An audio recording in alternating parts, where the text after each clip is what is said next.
Good morning, everybody. Happy Friday. It looks like it's going to be a nice day today outside, even if it's not as warm, but you can still get some sunshine. So I'm just having my coffee this morning with Lewis. She's up here snoozing. Hey, Lewis. Yeah, she's sleepy. So I hope you've all had a great week. I'm about to start reading our story after one more sip of coffee.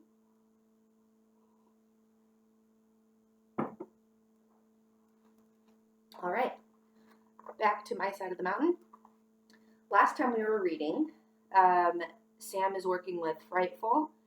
He had to get away from that man that came, the fire warden, to see his camp. He's learned that if he does fires, he has to be very careful because that's how people might find where he is. And he really, really wants a door for his tree. So if you can picture his tree, it's a very large tree, big tree. And then he's carved out inside of it by burning it out. And he has a bed inside, enough room to lay down, but there's a big opening hole. So he knows he's going to need a door, especially for when it gets colder. Our chapter today is called How a Door Came to Me. One morning, before the wood pewees were up, I was smoking a mess of fish I'd caught in the stream. When I caught more than I could eat, I would bone them, put them on a rack of sticks, and slowly smoke them until they dried out. This is the best way to preserve extra food. However, if you try it, remember to use a hard wood. Hickory's the best. I tried pine on the first batch and ruined them with black tarry smoke. Well, it was very silent. Then came a scream. I jumped into my tree. Presently, I had enough nerve to look out. "Baron Weasel," I said in astonishment. I was sure it was the same weasel I had met in the trap. He was on the boulder in front of my hemlock, batting the ferns with his front feet and rearing and staring at me. "Now you stay right there," I said. Of course, he flipped and came off the rock like a jet stream. He was at the door before I could stop him, and loping around my feet like a bouncing ball. "You look glad all over, Baron. I hope all that frisking means joy," I said. He took my pant leg in his teeth, tugged it, and then ripped softly back to the boulder. He went down a small hole. He popped up again, bit a fern nearby, and ran around the boulder. I crept out to look for him. No weasel. I poked a stick in the hole at the base of the rock, trying to provoke him. I felt a little jumpy, so that when a shot rang out through the forest, I leapt a foot in the air and dove into my hole. A cricket chirped, a catbird scratched the leaves. I waited. One enormous minute later, a dark form ran onto the meadow. It stumbled and fell. I want you to try to think, what could this be? I had the impression that it was a deer. Without waiting to consider what I might be running toward, I burst to the edge of the meadow. No one was in sight, and I ran into the grass. There lay a dead deer. With all my strength, I dragged the heavy animal into the woods. I then hurried to my tree, gathered up the hemlock boughs on my bed, rushed back and threw them over the carcass. I stuck a few ferns in them so they would look as if they were growing there, and ran back to camp, breathless. Hurriedly, I put out the fire, covered it with dirt, hid my smoking rack in the spring, grabbed Frightful, and got in my tree. Someone was poaching, and he might be along in a minute to collect his prize. The shot had come from the side of the mountain, and I had figured I had about 4 minutes to clean up before the poacher arrived. So if you don't know what a poacher is someone who hunts animals illegally. It is legal to hunt deer, but you have to do it at the right time of the year with the right permits, and there are rules you follow. So if you don't follow these rules, then you are considered to be a poacher. Then, when I was hidden and ready, Frightful started her cry of hunger. I had not fed her yet that morning. Oh, how was I going to explain to her the awful need to be quiet? How did a mother falcon warn her young of danger? I took her in my hands and stroked her stomach. She fought me, and then she lay still in my hand, her feet up, her eyes bright. She stiffened and drooped. I kept on stroking her. She was hypnotized. I would stop for a few moments, she would lie still, then pop to her feet. I was sure this wasn't what her mother did to keep her quiet, but it worked. Bushes cracked, leaves scuttled, and a man with a rifle came into the meadow. I could just see his head and shoulders. He looked around and banged toward the hemlock forest. I crawled up on my bed and stroked the hungry Frightful. I couldn't see the man from my bed, but I could hear him. I heard him come to the tree. I could see his boots. He stopped by the ashes of the fire and then went on.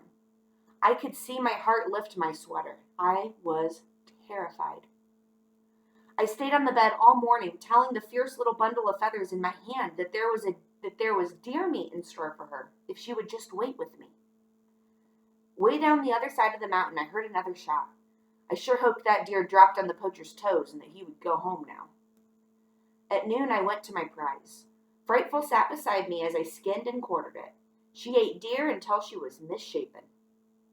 I didn't make any notes on how long it took me to do all the work that was required to get the deer ready for smoking and the hide scraped and ready for tanning, but it was many, many days. However, when I sat down to a venison steak, that was a meal. All it was venison. I wrote this on a piece of birch bark. I think I grew an inch on venison. Frightful and I went to the meadow when the meal was done, and I flopped on the grass. The stars came up, the ground smelled sweet, and I closed my eyes. I heard, pip, pop, pop, pop. Who's making that noise? I said sleepily to Frightful. She ruffled her feathers. I listened. Pop, pip. I rolled over and stuck my face in the grass. Something gleamed beneath me, and in the fading light I could see an earthworm coming out of its hole. Nearby another one rose, and there was a pop. Little bubbles of air snapped as these voiceless animals of the earth came to the surface. That got me to smiling. I was glad to know this about earthworms. I don't know why, but this seemed like one of the nicest things I had learned in the woods. That earthworms, lowly confined to the darkness of the earth, could make just a little stir in the world. And our next chapter is called Frightful Learns Her ABCs. I'm going to get another drink of coffee.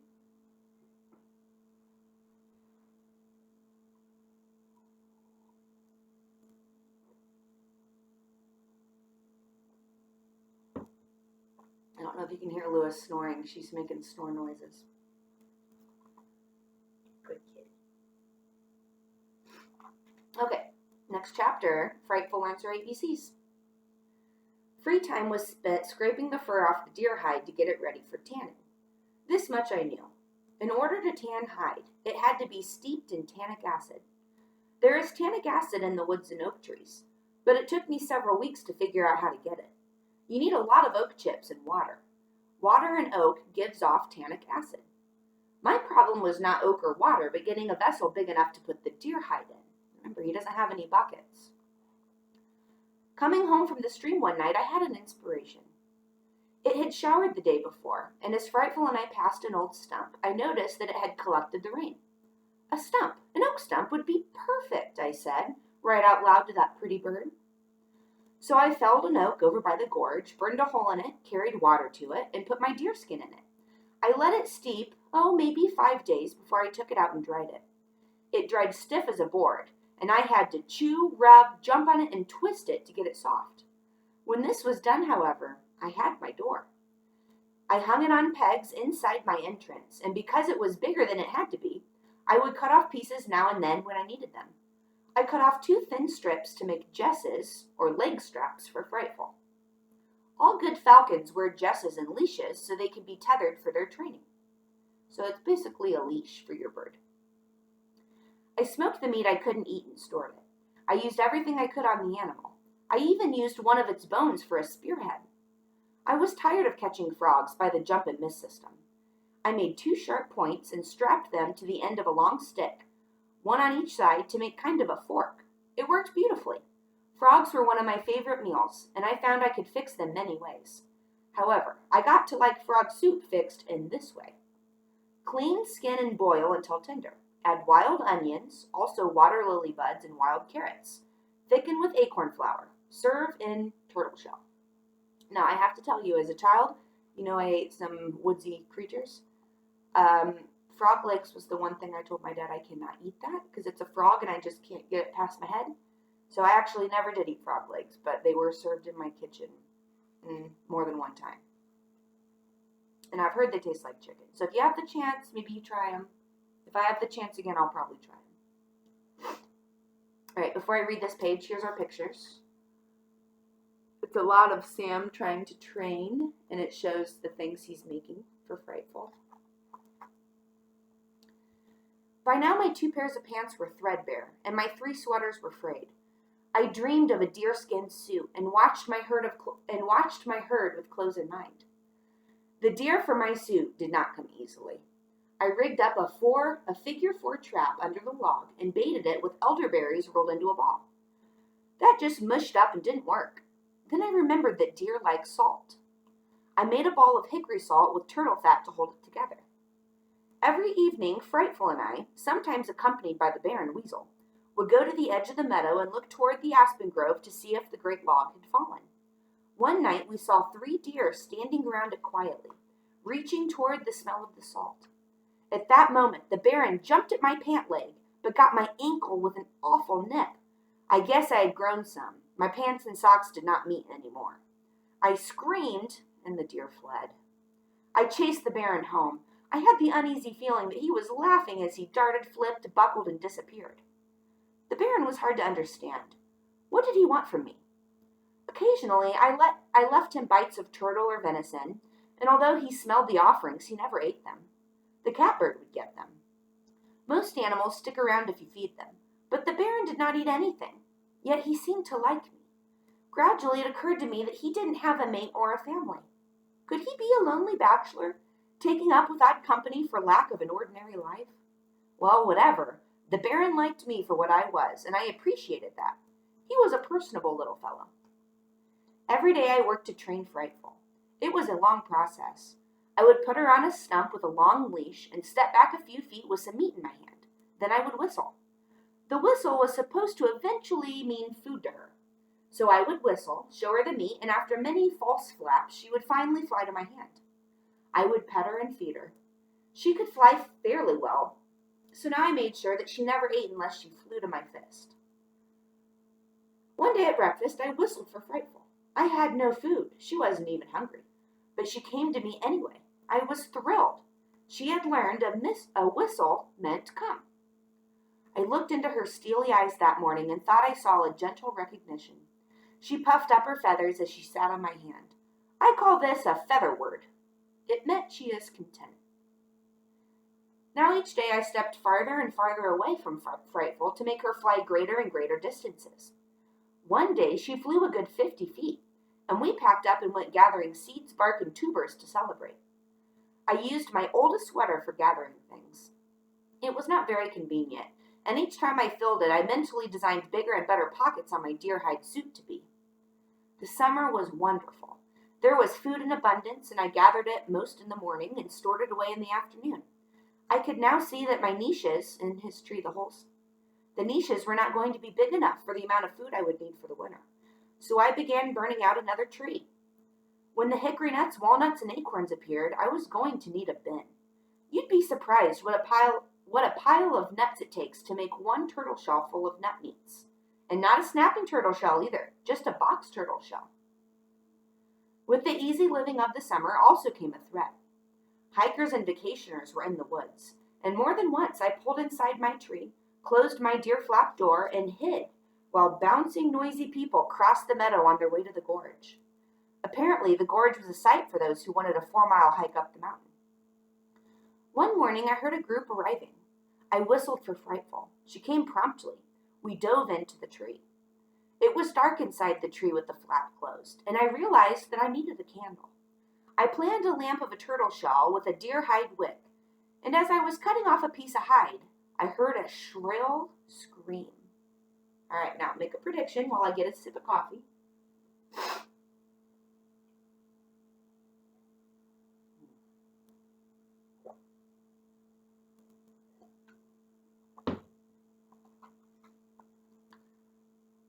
The voices of the hikers became louder. I wondered if one of them had fallen into the gorge. Then I said to Frightful, "That was no cry of a human, pretty bird. I'll bet you a rabbit for dinner that our deer trap worked." And here we are, stored up in a tree like a nut and unable to claim our prize.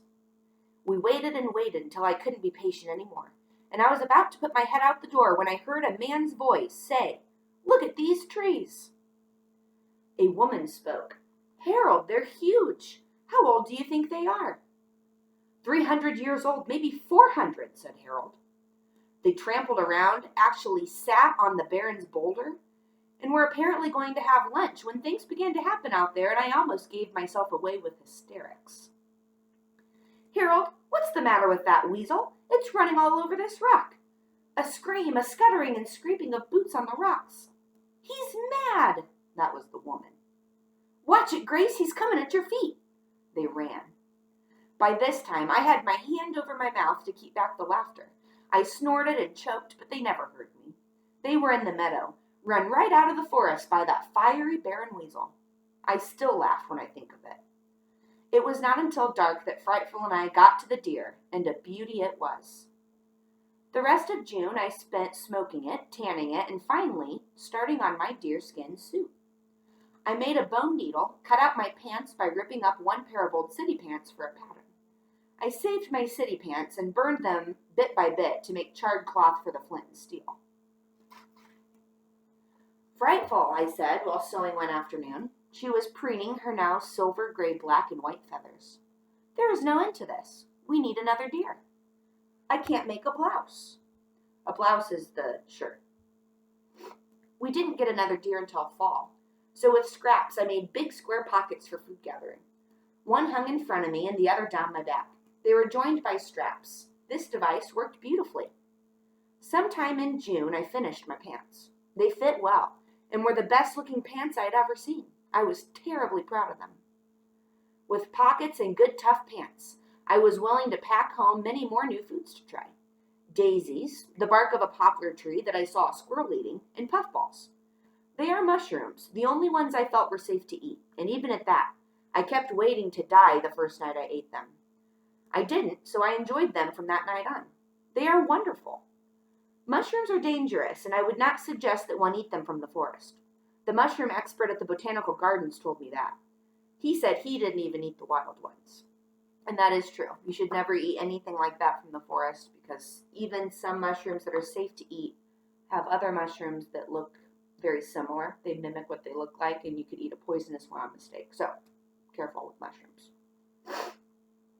The inner bark of the poplar tree tasted like wheat kernels, and so I dried as much as I could and powdered it into flour. It was tedious work, and in August, when the acorns were ready, I found that they made better flour and were much easier to handle.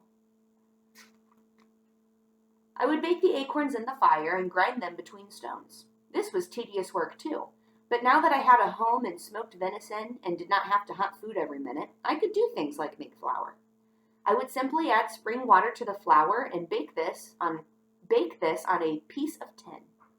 When done, I had the best pancakes ever. They were flat and hard, like I imagined Indian bread to be. I liked them and would carry the leftovers in my pockets for lunch. One fine August day, I took Frightful to the meadow. I had been training her to the lure. That is, I now tied her piece of meat on a piece of wood covered with hide and feathers. I would throw it in the air, and she would swoop out of the sky and catch it. She was absolutely free during these maneuvers and would fly high into the air and hover over me like a leaf. I made sure she was very hungry before I turned her loose. I wanted her back. After a few tries, she never missed the lure. Such marksmanship thrilled me.